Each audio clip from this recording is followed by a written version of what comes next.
Setiap hari kerjaan gue cuman ngomong di depan HP, ngomong sama ikan, ngomong sama air, ngomong sama ayam, ngomong sama istri, ngomong sama anak, ngomong sama semua yang datang ke sini. Tapi satu aja yang gue belum pernah bisa ajak ngomong. Tahu siapa? Hah? Tahu siapa? Salah. Tuhan yang Maha Esa. Kalau gue mau ngomong sama dia nggak pernah kelihatan batang hidungnya.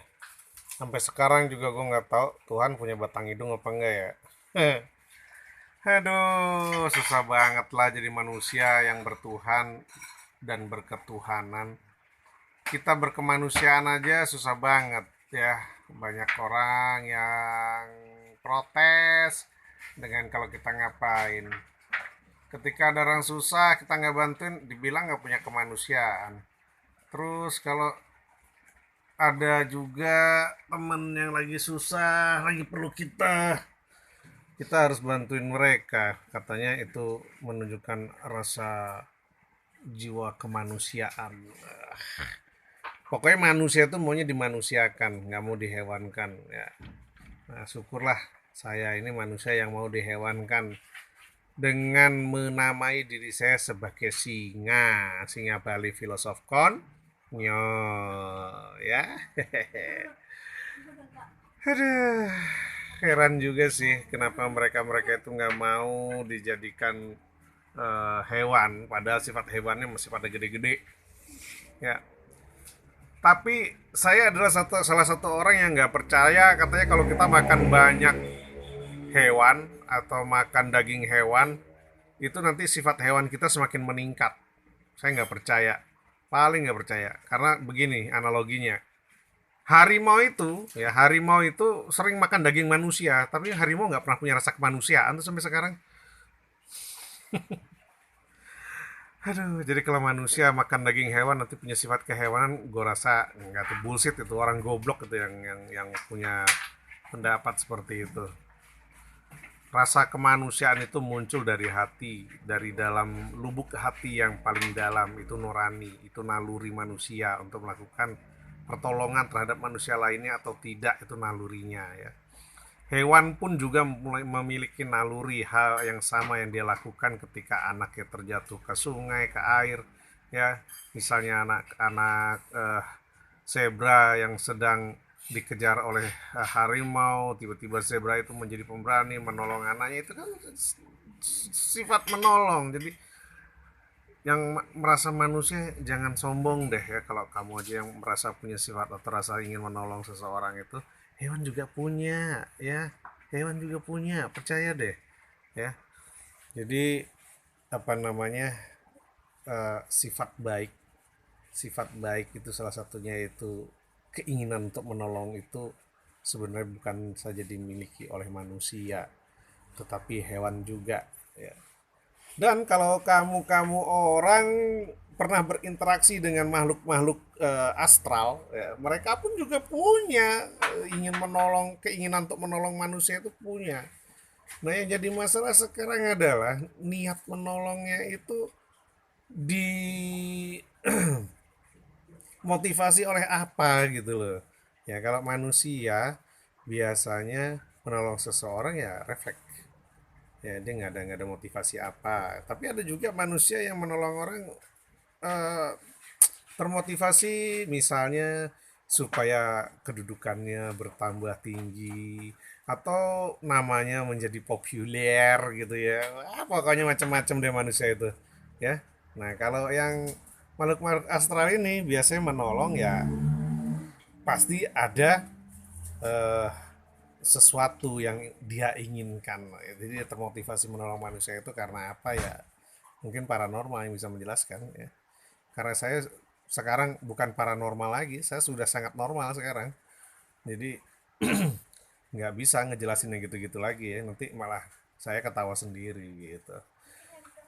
Aduh, nah ini istri saya lewat, beliau paranormal.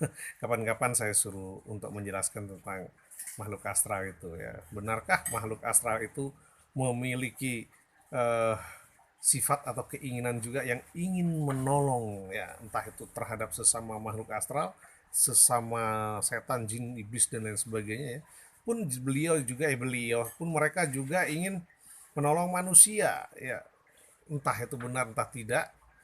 eh, Jika ada kesempatan dan hari atau waktu yang bisa eh,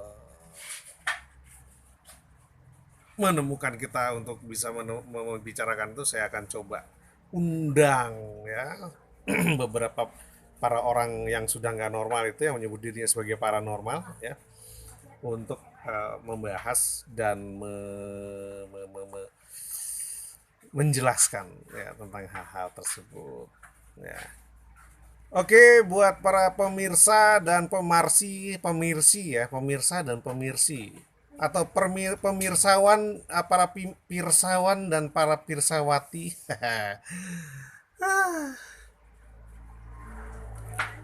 Untuk kalian yang masih percaya dengan paranormal hari gini, Bu, nah sering kata-kata kayak begitu apa namanya dilontarkan buat mereka-mereka yang dianggap nyeleneh ya. Teknologi sudah begini canggih, keilmuan-keilmuan yang sifatnya logis sudah mulai tumbuh, tetapi masih juga eh, percaya dengan paranormal, dukun, dan lain sebagainya. Saya ingin kasih tahu kepada kalian, kalian nggak usah keganggu dengan hal itu ya. Karena apa? Kita masing-masing orang memiliki keyakinan. Di dalam diri manusia, sebuah keyakinan itu adalah kekuatan yang tidak bisa diukur kebesarannya atau seberapa besar akan menimbulkan sebuah efek di dalam hidupnya. Waduh, susah banget bahasa ya. Gue juga bingung kenapa gue ngomongnya kayak gitu. Tapi tenang aja ya. Ketika kamu yakin akan Tuhan, ini adalah salah satu contoh bahwa percaya gaib itu nggak salah kok. Ya. Ketika kamu percaya sama Tuhan, begitu kuat keyakinan pada salah satu nama Tuhan, kemudian kamu sebut Tuhan itu berkali-kali, dan kamu meyakini bahwa ketentuan itu sudah masuk ke dalam tubuhmu, melindungi dirimu dari berbagai hal, melancarkan rezekimu, membuatmu menjadi sehat, terbebas dari segala macam rintangan, agi hati, ancaman, gangguan, tantangan, dan hambatan, maka keyakinanmu itulah yang akan menolongmu. Percayalah. Lagi ngapain percaya sama gua ngomong kayak begini lu dengerin. Parah lu pada semuanya, ya Tuhan. Lalu ada satu lagi nih, buat kalian yang senangnya ngomong begini nih, ketika seseorang datang ke paranormal, terus orang tersebut sembuh gara-gara cuma dikasih air.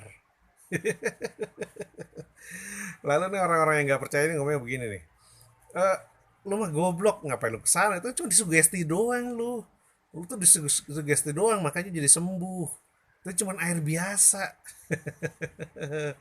Tenang aja ya. Jadi buat yang dibully seperti itu, kalian nggak usah merasa kecil hati ya, karena ternyata yang membuli kalian tuh yang mungkin dia nggak tahu terjadi proses apa di sana gitu lah. Di video saya dengan seorang sahabat saya yaitu Ksatria Elang Nusantara ya, kami membahas tentang kekuatan dan kebenaran mantra ya. Bagaimana kita bisa meningkatkan tingkat kepadatan ion dan pergerakan ion dalam suatu benda atau zat hanya dengan mengucapkan kata-kata atau kalimat tertentu atau dengan teknik-teknik tertentu ya. Misalnya contoh air yang memiliki kepadatan ion di awal, ketika diukur di awal adalah misalnya 10, ketika dimantrai bisa mencapai 30, 50, bahkan ada yang sampai 800 dan seterusnya. Atau juga sebaliknya ya, yang tadinya memiliki kepadatan ion misalnya 100, ketika kita baca mantra tertentu atau kata-kata atau kalimat tertentu, segera dia apa namanya, secara ajaib kepadatan ionnya menurun. Nah, ini fenomena apa? Lalu yang dilakukan para dukun atau para paranormal itu, atau balian-balian atau uh, tabib dan lain sebagainya yang melakukan penyembuhan dengan cara seperti itu, apa salah? Tidak, ya. Ini sudah bisa dibuktikan. Jadi sebagai makhluk Nusantara, saya mengingatkan pada kalian semua bahwa apa yang telah menjadi budaya kita bertahun-tahun, ratusan tahun, ribuan tahun bahkan telah kita lakukan. Kalian gak usah malu, ya. Kalau kalian yakin dengan kedukun kalian sembuh, pergi aja ke dukun gak apa-apa, ya. Atau juga yang kalian pakai untuk bayar dukunnya bukan duitnya tetangga kalian yang pada sirik itu. Jangan-jangan mereka lagi yang pengen kalian cepat mati, atau pengen kalian sakit, atau pengen kalian miskin dan lain sebagainya. Udah, jalan aja ke sana, gak usah peduliin, ya. Tapi saya juga ingetin, banyak sekali berkeliaran paranormal, dukun-dukun, dan banyak sekali ahli-ahli psikoenergi yang palsu. Sekali lagi saya ingatkan, palsu. Hati-hati. Carilah mereka-mereka yang benar-benar berkompeten. Mereka yang benar-benar punya kemampuan dan kekuatan untuk melakukan hal-hal yang bersifat supranatural, ya. Jadi sekali lagi, carilah mereka yang punya kekuatan atau memiliki kemampuan supranatural yang baik. Ya. Bagaimana caranya mengetahui mereka memiliki kekuatan supranatural yang baik? Ya kalian harus datang ke sana, ya. Kalau cuma dilihat dari jauh apa segala macam ya nggak bisa. Ya, kalian harus datang ke sana, lihat, gunakan akal dan pikiran kalian, analisa dengan baik apa yang sedang mereka lakukan, apakah itu murni sebuah kegiatan ritual keenergian atau hanya sebuah tebu-tebu atau trik yang dilakukan oleh para dukun-dukun palsu. Oke, saya Singa Bali, filosof konyol, mantan paranormal, mantan dukun yang sekarang sudah jadi normal. Capek di sini dulu, mulut saya capek, haus ya, karena habis makan kacang tadi terus ngomong begini. Ini lagi ngetes video sih sebenarnya, ngetes aplikasi baru ya. Eh, Lain kali saya akan jelaskan lagi atau kita ngomong-ngomong bohong lagi tentang hal-hal yang semacam ini. Kalau kalian suka, subscribe, lalu like ya. Eh, Kalau enggak ya udah nggak apa-apa, nggak, gue nggak butuh-butuh amat sama subscribe dan like kalian. Oke, see you later and goodbye.